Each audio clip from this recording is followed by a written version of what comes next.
सिलसिले को आगे बढ़ाएं। और इस वक्त आपको अफसोसनाक खबर देंगे, अपडेट करेंगे आपको। कराची गुलिस्तान जौहर में कार के अंदर दो भाइयों के दम घुटने का वाकया। गाड़ी में बंद होने वाला दूसरा बच्चा भी दम तोड़ गया है। बच्चों की गाड़ी में बैठने की सीसीटीवी फुटेज भी इस वक्त सामने आ गई है, जो कि बोल न्यूज की स्क्रीन पर देखी जा सकती है। इसी हवाले से मजीद जान लेते हैं खुरम गुलजार से। खुरम, बताइएगा कितनी देर तक बच्चे इस गाड़ी में मौजूद रहे और अब इत्तला आ रही कि दूसरा बच्चा भी दम तोड़ गया?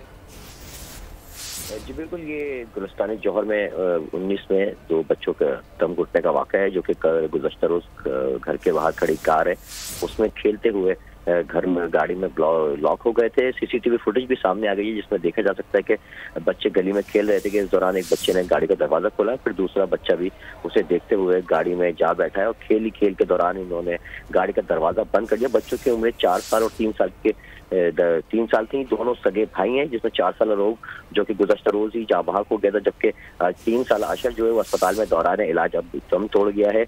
इस अफसोसनाक वाक़े में दोनों बच्चे जो है सगे भाई हैं और दोनों जाँ बहक हो चुके हैं। पुलिस ने जो गाड़ी के मालिक है उसको भी पूछताछ के लिए हिरासत में लिया था। ताहम जो बच्चों के वालिदैन है उनकी जानिब से कानूनी कार्रवाई करने से इनकार कर दिया गया, लेकिन पुलिस ने तमाम बयान देने के बाद जो गाड़ी के मालिक है उन्हें भी रिहा कर दिया है। दोनों बच्चे इस अफसोसनाक वाक़े में जो जाँ बहक हो गए हैं, दोनों सगे भाई हैं।